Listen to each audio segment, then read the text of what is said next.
I'm Maureen Maitland from S&P Indices. I am joined today by Carl Case from Wellesley College and Bob Shiller of Yale University. We're here today to talk about the S&P Case Shiller Indices.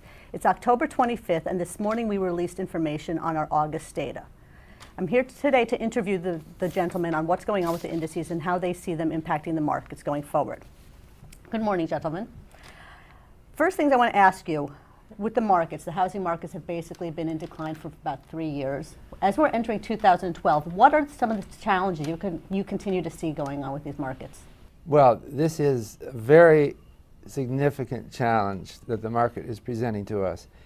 We're maybe on the verge of a double-dip recession, where the economy is weakening here and abroad, and the housing market is a significant part of that, because prices have gotten so low and willingness to buy has gotten so low that there are very few starts, very few permits, very low construction activity. It's putting people out of jobs, and it looks like it may continue to for quite a while, contributing to high unemployment, dissatisfaction, anger, Occupy Wall Street, all kinds of things happen in consequence. Anything to add to that? Yeah, well, I mean, the monetary policy is hinging on what is going to hinge on what happens in the housing market. I mean, the numbers, when you look at them, are almost unbelievable. Housing starts have been so helpful in leading us into and out of troubles that we've been in the past. I mean, housing starts are about 6% of GDP. If you look at how much production is there, that's disappeared. We were running, in 2006, we were running 2.3 million housing starts a year. If you take 2.3 million and you multiply by $300,000, that's a lot of economic activity. So there's that aspect. And the other thing is this negative wealth effect that Bob and I have found in our research. If you look at the impact of falling wealth on people's consumer spending, it's quite significant. So what used to be a big tailwind when we got things going in the past, and what's been very helpful about getting us out, has been the housing market. Now the housing market's disappeared. When production is not there, it's causing people to spend less, and you've got other problems. We created $10 trillion in wealth between 2000 and 2006. We added $10 trillion to the housing stock, and we've given $6 trillion of that back, and we don't know who's going to bear those losses. So we've got to privatize Fannie and Freddie. We're going to raise interest rates because of the risk problem. It's a lot of problems. Leading into another question that's basically related to that, after the '91 recession, we saw that housing prices didn't go up for about 6 years. Right now, they've been flat for about 3 years. Do you believe the government should play a role in anything in the housing market? Do you think they should leave well enough alone and just let this work itself out? Well, they can't leave well enough alone because they've taken over Fannie and Freddie, and almost all mortgages are government mortgages now. With Fannie, Freddie, and FHA, that's the bulk of the market. So what do you think they should do? Well, they're doing a lot of things. You know, the latest proposal from the president has a lot of little steps that are helpful. And I think that yet more, the thing that comes to my mind as the most important thing to do would be to somehow arrange a principal reduction. That is, get people's mortgage balances down. Now, I proposed in my 2008 book, Subprime Solution, that we should start building into our mortgages a pre-planned workout in national crises like this. Let's not make it a surprise afterwards. Let's do it after the fact. Let's plan. I think that's something else we could do right now. Plan for the future of the mortgage institutions. Right, but this is a question for you. That helps the people that currently have mortgages and that are able to maintain their homes. The problem, as Chip had talked about, we don't have starts. So what can the government do anything, if anything, to create starts and create jobs? Maureen, think about what the government's doing for housing. I mean, it's unbelievable. First of all, the major source of income from owning a house is you live in it. That's a tax-free flow of income. Yeah. It's called imputed rent. It's in gross domestic product. You think of then the subsidies in the tax system. We allowed deduction of mortgage interest, even though we don't tax the income. It's being used to generate. We allowed deduction of the property tax. We have Fannie and Freddie out there whose existence was to channel resources into housing, and it did its job well. I mean, it channeled a lot of resources into housing. We've got no taxation really of capital gains if you happen to earn capital gains on a house. It's got the FHA. Government's assuming 100% of the risk, basically, that's in the mortgage market right now. And all of that's got to be given back. There's no appetite for the government bearing any more risk in the mortgage market. I mean, they're going to have to put that risk back on householders. And so interest rates have got to go up. They've been pumping money into the system to keep the housing market going, even though we don't know the banks aren't using that money to get demand going. But the government's gone into housing all in. It's putting every ounce with this new thing, the twist, Operation Twist, and the QE2 and QE1, the amount of money they're pouring into housing to get it stabilized is almost hard to believe. And yet the Congress and the presidential election, we're going to have to withdraw those subsidies because it's the most subsidized sector in the economy that's still dead in the water because we overdid it. Well, that's leading into my next question is that while we see the government working a lot on housing and current ownership, again, for GDP to pick up, for housing to contribute to the economy, you need starts and you need construction. Do you believe that just what we need to do now is just work out this inventory crisis that we're going through, let it work itself out, and starts will eventually come about, and it may be years away? I mean, I don't know the answer, but where do you think that is?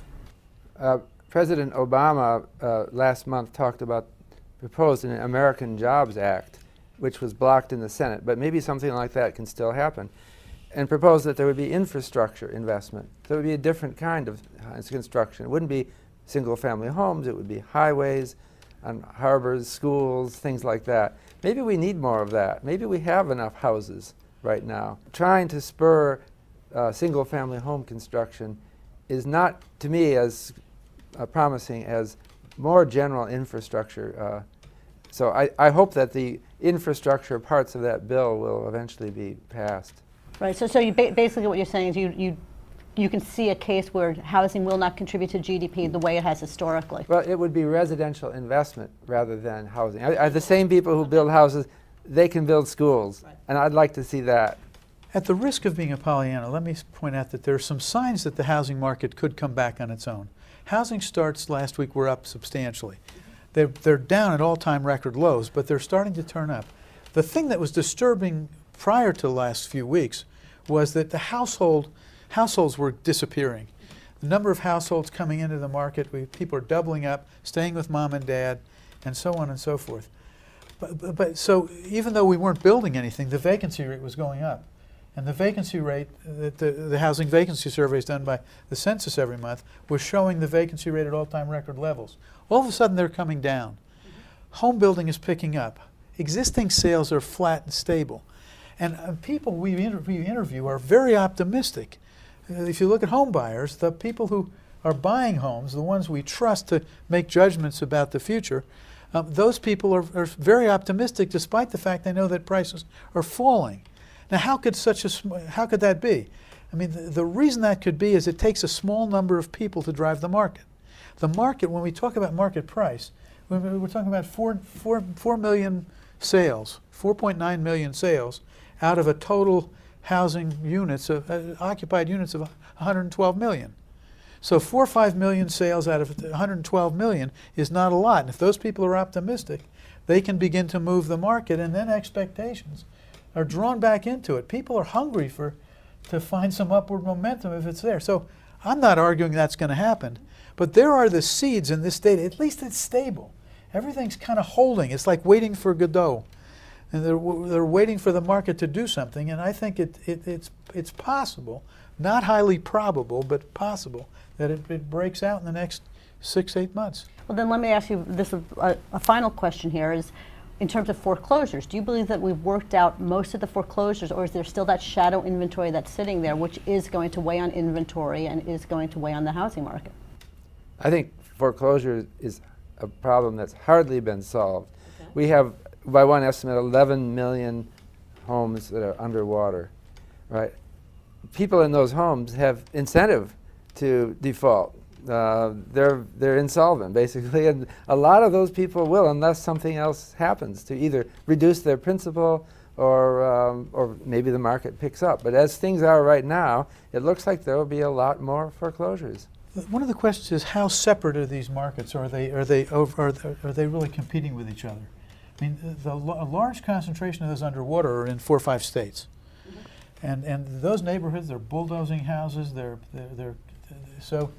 I mean, if that's going on simultaneously with a market in which people are finding housing to be much more affordable, interest rates are all-time lows. Housing prices are down 30%. You can look at a $300,000 unit in Boston that would have cost you $2,800 a month 3 years ago, and you can get it for $900 a month now with the low interest rates if you qualify for a loan.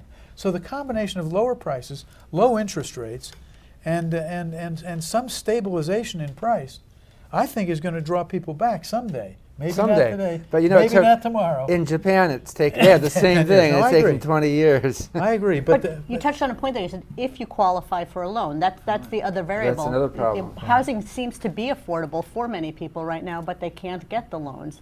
So that's troubling, and that's going to cause a problem. Even though the demand may be there, people don't seem to be able to buy their homes or be able to get the mortgages to buy the homes. Well, I think yesterday made a big dent in that. I think that 1 million people who were underwater, who had been making their payments and ought to be rewarded by the system for good behavior, are now going to be rewarded. We hope it's But that- a million. We hope it's. Yeah. That's refinancing. And But- we're but talking about people entering the market, the ones that are staying at home with their Yeah. mom. That's a problem. Yeah. It was nice to talk to you. Before we close, do you have any final thoughts on the markets?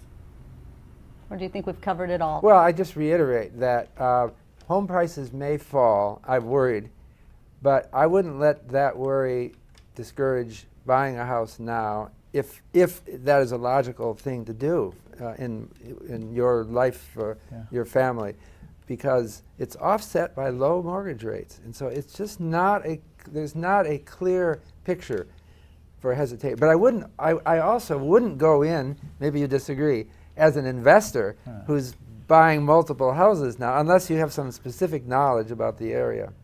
I mean, I think what people have to do is start thinking about housing as a consumer durable again, right? If you think about your car, it's an investment and it loses value. How can an investment that loses value be a good investment? Well, you drive it. Yeah. It produces services. Same thing is true about a house. If we start thinking about it as something you can afford, if you think about buying a house outright, the income as you live in it, tax-free. It's completely subsidized by the government. And when stock Even if it weren't, you'd want to do it. Even if the stock has trouble, if the company does poorly, the first thing to go is the dividend. In your house, the dividend stays with you because it's the services you get. So people need to think about it a little differently. And then my big worry is this risk that the government's been assuming is what caused a lot of this problem in the first place. And it's got to offload that risk. And when it does, That sounds pretty bearish to me when you say that. it's true. I mean, rates could go up as much as 300 basis points if that risk were properly priced and put back on the market. It's now being held by Fannie and Freddie and the FHA. Well, in terms of people changing their mindset, you do realize that many people saw, my generation saw home prices go up double digits for years and years. So that's a sea change in mindset. I think it's going to take a while for people to embrace the fact, as you said, that homes may be just what you live in, a good investment, something you want to buy, something you want to live in, but it's not going to make you money double digits per year anytime soon. Our partnership really revolves around that idea. We saw a market in which somebody could say to you, the only thing dumber than not owning a house is not owning two. And we proved that was true. For a while. For a while. I mean, it was predictable and you could make money. It's not an efficient market. So our most famous article is one that it finds the housing market to be inefficient. Well, thank you for joining us today. Thank you, everyone. Again, this is Maureen Maitland from S&P Indices, and I was joined today by Carl Case and Bob Shiller.